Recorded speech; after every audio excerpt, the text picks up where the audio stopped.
Welcome to the Tucson Church of Christ. My name is Rob Skinner, and I'm so glad you decided to join us this Sunday. 15 seconds seems like such a short time, and yet when you're wrestling, it can seem like an eternity. I wrestled for 3 years in high school, and there were many times when I was on my back trying to make it to the end of the period, which was usually about 1.5 to 2 minutes. And I remember so many times just going, I just want to quit, I want to quit, I want to quit. And unfortunately, wrestling for me was pretty much the only sport that I could join without getting cut. And so I ended up wrestling. But it taught me an incredibly valuable lesson that there's sometimes you just have to hang on through suffering. There are times when you just can't quit. And if there's anything I learned from my time in high school wrestling is don't quit. And that's what we're taking a look at here in Hebrews chapter 5, is the suffering of Jesus as the great high priest. And that's a lesson we can all benefit from as we go through challenges like COVID, job loss, health issues, interpersonal relationships and conflicts between.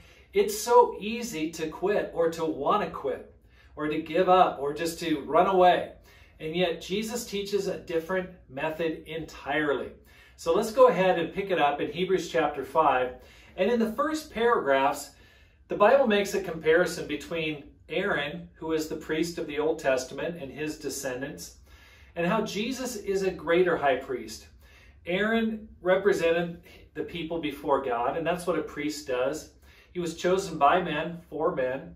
But Jesus was chosen by God for our benefit, to represent us, to form a gap, to form a bridge between us and God. You see, we can't just simply walk up to God. He's too holy. He's too righteous. We need an intermediary because in a way, there's no way we can approach God. He's so different than us. He's so pure. He's so holy.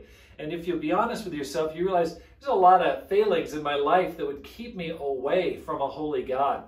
And so that's where Jesus won the battle, broke through, and became a priest, an intermediary that we can turn to when we face challenges. And we're going to pick it up and read Hebrews 5, verse 7. During the days of Jesus' life on earth, he offered up prayers and petitions with fervent cries and tears to the one who could save him from death. And he was heard because of his reverent submission. Son though he was, he learned obedience from what he suffered, and once made perfect, he became the source of eternal salvation for all who obey him, and was designated by God to be high priest in the order of Melchizedek. We're going to concentrate on this passage from this chapter. One thing he mentions about Jesus, about his life, when the writer could mention a lot of things Jesus did, it mentions his prayer life. His fervent cries to God, his tears. And this snapshot of Jesus is when he was in the garden, right before he was crucified. And it just shares that he prayed hard. He fought through. He was really trying to wrestle through, just wrestling with the thought, tomorrow I'm going to die. And not just die, I'm going to suffer, I'm going to be rejected, I'm going to be tortured. Can you imagine if you knew for sure you were going to die tomorrow? You think you'd get much sleep tonight? I don't think so. This passage is filled with many words in their description of Jesus that are despised by our society today. Think about this. Submission, obedience, suffering. And yet these are the very things that the Father rewarded his Son for, and qualify Jesus to become our great high priest.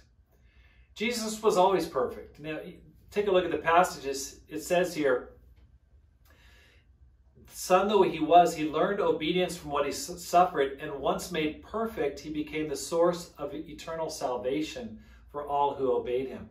It's a little confusing because you think, isn't Jesus already perfect? Yes, he was perfect.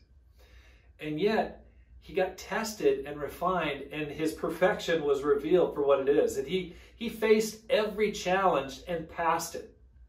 It's as if he was an incredible student, totally gifted, And the test just kept getting tougher and tougher, but he never missed a point. He got 100% every single test he had to take.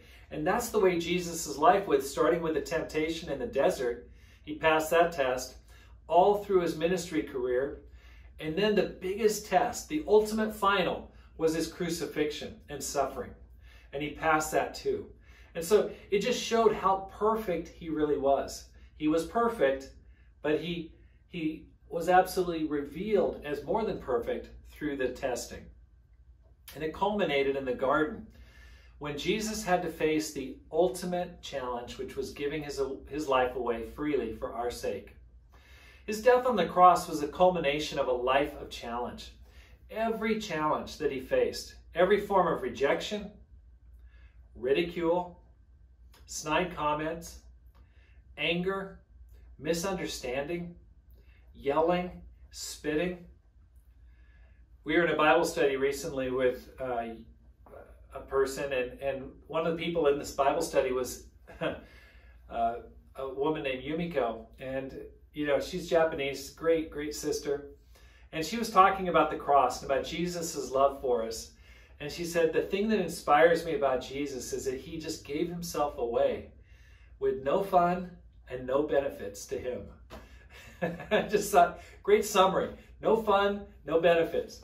And you look at Jesus' life, you go, yeah, not a lot of fun, not a lot of benefits for him, huge benefits for us, because he had to go through so much suffering. All of these things about Jesus, the submission, the obedience, the reverence, the prayer, the willingness to suffer, all of these made him shine brighter in the eyes of the Father. He made perfect atonement for our sins. When you become saved, nothing else is needed. You don't have to go through anything else. Nothing else is required. You're saved. You're good. Back in the Old Testament, they had to keep offering animal sacrifices year after year.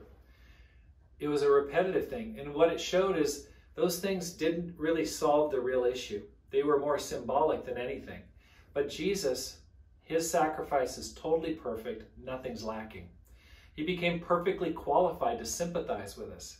And Jesus knows what it's like to suffer. He knows what it's like to go through tough times because he went through the ultimate tough time. And he became a perfect example of how to be obedient through suffering.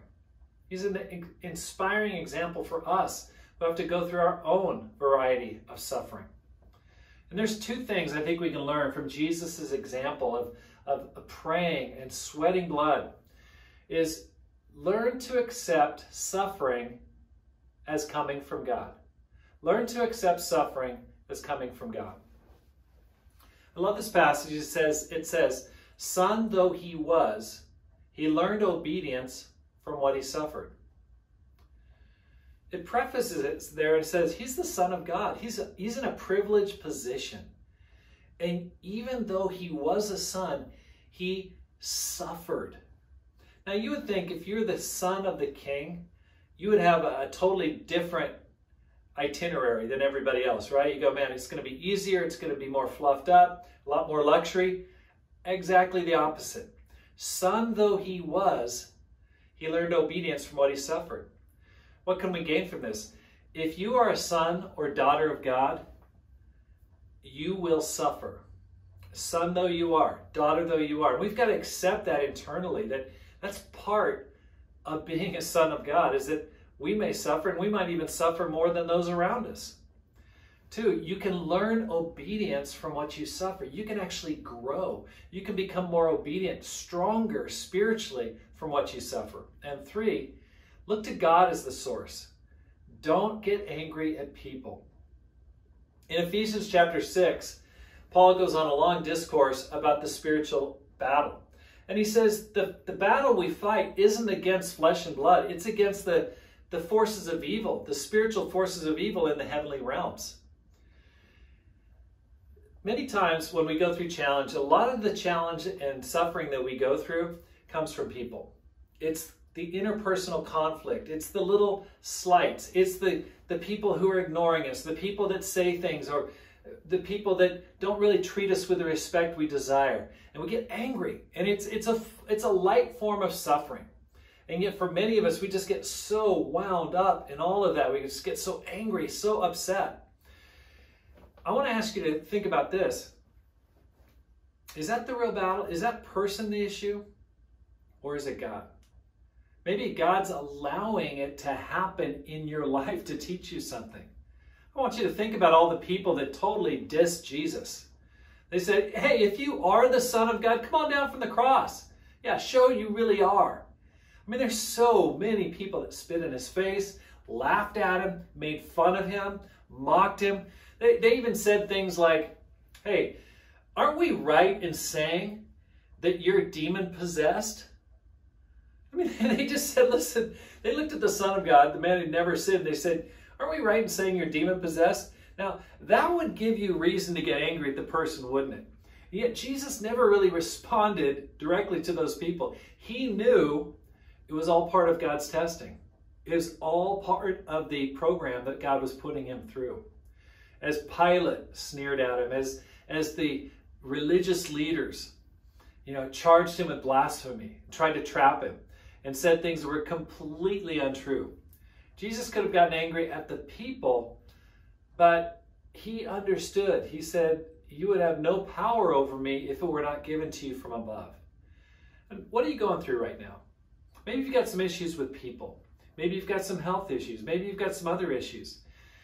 Are you able to look beyond the people, the circumstance, and go, okay, maybe God's allowing this to happen. Maybe this is a test so that I can prove more obedient and stronger in my faith. Now that's a level higher spiritually than what we're used to. That's going a little deeper. And yet that's exactly what Paul talks about. Our battle isn't against flesh and blood. Why are you fighting so much with your wife? Is it really her? Or is there something going on in the spiritual realm that's triggering that? How about your kids? Are you barking at your kids? Maybe there's some spiritual issues that God's revealing to you that you need to work on to grow in your patience and your love and your kindness. So learn to accept suffering as coming from God. It's a part of the Christian life. Number 2, Jesus died to save the obedient. It says, once made perfect, he became the source of eternal salvation for all who obey him. Now, it doesn't say that he became the source of salvation for all. It just says for all who obey him. That's a conditional statement right there. He's the eternal salvation. He offers eternal salvation for all who obey. This is why reverent submission, obedience, and suffering are so valuable in our lives. Look at what Paul shares in Ephesians chapter 3 and verse 10. I want to know Christ, yes, to know the power of his resurrection and participation in his sufferings, becoming like him in his death, and so somehow to attain to the resurrection of the dead. Many times when we talk about, hey, how's your relationship with God going? We think, yeah, I'm doing pretty good. I'm going to church and I'm reading my Bible. Paul takes it to a different level. He says, I want to know Christ. Here's what it means. I want to know about his resurrection. I want to know the resurrection, and I want to participate in his sufferings, becoming like him in his death. For Paul, suffering is part of knowing God. And participating in the sufferings of Christ, the undeserved negativity and hatred that he got, it's part of knowing Christ. In the challenges you're facing, maybe you can turn it around and go, hey, this is part of knowing Jesus. He went through it. Now I'm experiencing it too. I'm a disciple of this man who suffered. Suffering is part of imitating the example of Jesus. That means we're following in his footsteps. We respond in several ways to this, though. I think first step, one way we respond to suffering is we just avoid it. We avoid it, don't we? We avoid it at all costs. We don't want to deal with it. We're comfortable. We're cocooned in our personal bubbles. We're air conditioned. We're feeling good. And when we get anywhere near a trace of suffering, we run away. We go, that's suffering bad. No way. Don't want it. Okay. That will never help you to grow with that attitude. Avoiding suffering is avoiding reality, and it's avoiding growing in your relationship with God. Second thing, misunderstanding suffering. Misunderstanding suffering. It's common for people who are in a church or in life in general today to go, oh, I'm hurt. You hurt me. And it may be something very severe, or it might be something that you just simply contradicted something that I think. Like, I think this, you said something different, that hurt me. Or you hurt my feelings. And it's meant to elicit a sympathetic response. It's also often used to shut down conversations or to make people feel sorry for you. And we do this, I'm hurt. And everyone goes, oh, I'm so sorry you got hurt. But if you're a Christian, you need to go a little farther than just simply saying, I'm hurt. Because guess what? Everyone who breathes is going to be hurt in this world, whether you're a Christian or not a Christian. Are you thanking God for the chance to know Christ's suffering and hurt? Do you thank Him for that? Do you go, wow, I'm hurt. That's what Jesus went through. To be refined, to grow, to be a source of life for other people. I think we really need to grow up as people, because we use this term, I'm hurt, too much in the fellowship. And it's not really a godly attitude, because we got to grow, we got to get tougher and stronger spiritually and realize, listen, if you're getting hurt, you've got an opportunity given to you to grow through it and become more like Jesus. I love what Martin Luther King Jr. said. He is the primary leader of the civil rights movement of the 50s and 60s. Powerful man. He was a preacher. He's a Christian. And it says he wrote this in 1960, some of my personal sufferings over the last few years have also served to shape my thinking. I always hesitate to mention these experiences for fear of conveying the wrong impression. A person who constantly calls attention to his trials and sufferings is in danger of developing a martyr complex and of making others feel that he is consciously seeking sympathy. It's possible for one to be self-centered in his self-denial and self-righteous in his self-sacrifice. So I'm always reluctant to refer to my personal sacrifices. But I feel somewhat justified mentioning them in this article because of the influence they've had in shaping my thinking. Due to my involvement in the struggle for the freedom of my people, I've known very few quiet days in the last few years. Now, this is 1960. Okay, this is towards the beginning of the civil rights movement. He died in 1968. I've been arrested 5 times, put in Alabama jails. My home has been bombed twice. A day seldom passes that my family and I are not the recipients of death threats. I've been the victim of a near-fatal stabbing. So in a real sense, I've been battered by the storms of persecution. I must admit that at times I felt that I could no longer bear such a heavy burden, and have been tempted to retreat to a more quiet and serene life. But every time such a temptation appeared, something came to strengthen and sustain my determination. I have learned now that the Master's burden is light, precisely when we take His yoke upon us. My personal trials have also taught me the value of unmerited suffering. As my sufferings mounted, I soon realized that there were 2 ways that I could respond to my situation, either to react with bitterness or seek to transform the suffering into a creative force. I decided to follow the latter course. Recognizing the necessity for suffering, I have tried to make it a virtue. Let me repeat that sentence. Recognizing the necessity for suffering, I've tried to make of it a virtue. If only to save myself from bitterness, I have attempted to see my personal ordeals as an opportunity to transform myself and heal the people involved in the tragic situation which now obtains. I have lived these last few years with the conviction that unearned suffering is redemptive. These are the words of a man that we celebrate his birthday every year. Why? Because he learned the value of suffering, and he paid the ultimate price. He was shot at a motel in 1968, assassinated. Are you misunderstanding suffering? You know, suffering is not something you just go, oh, I'm hurt. Oh, that's bad. Something must be wrong. Hey, something could be very right if you're going through challenges. if you'll accept that it comes from God. You're being more like Christ. Third thing, become perfect through suffering. Follow the example of Jesus. Go to God. Push through it and grow because of it. Why did Jesus cry when he prayed? Why did he have those loud cries and prayers? Because he was under so much trouble. He felt like he was going to die. And it forced him to dig deep in his relationship with God. When you are hurt, when you go through suffering, are you turning to God? Are you pounding the floor? Are you laying out, stretching out, saying, God, help me? Or are you just turning on Netflix and zoning out? I have never read once in the Bible about Jesus after he was crucified, during that period that he walked on the earth, talking about the cross, the ridicule, the mock trial, the spitting, the beating, or anything else, and saying, those people really hurt me. I was really hurt. Not once. He doesn't mention it. His sufferings form the basis for our hope and our salvation.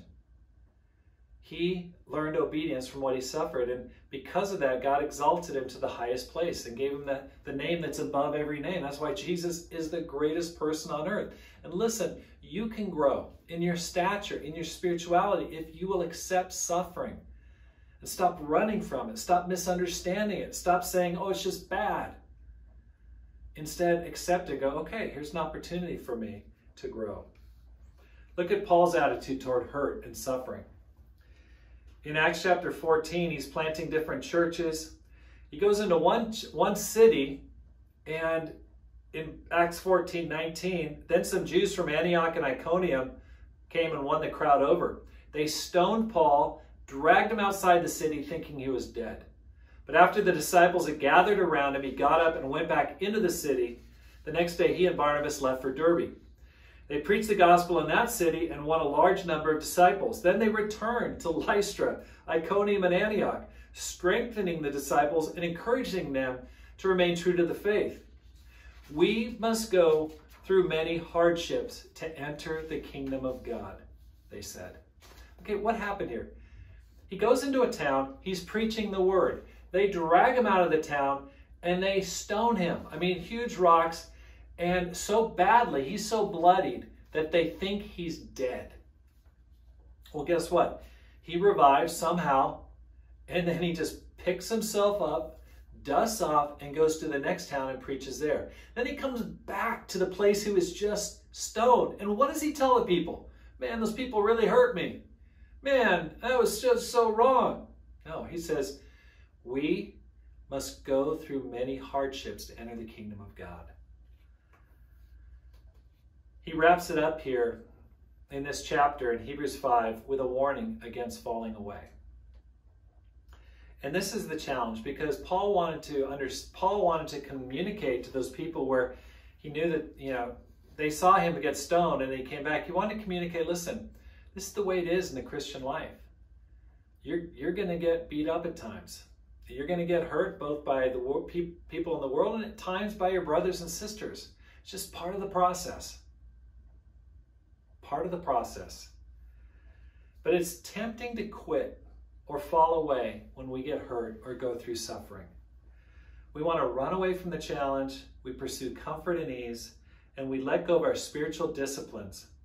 And so when times of trial come, we aren't strong enough to weather it. Instead of praying with loud cries and tears like Jesus did to strengthen our faith through times of trials, we're like the disciples who fell asleep. I want to ask you right now, how are you doing spiritually? You tempted to walk away? I don't know, I'm kind of hurt out here. Listen, this might be from God. You're going to have to push through these tough times. COVID, challenges of being isolated. This is God's call. He's calling you higher, but you're going to have to dig deep and imitate Jesus, who died for you. Get on your knees and get back to reading the Bible, get back to praying, and get back to being the man or the woman God called you to. Suffering can transform your life if you'll allow it.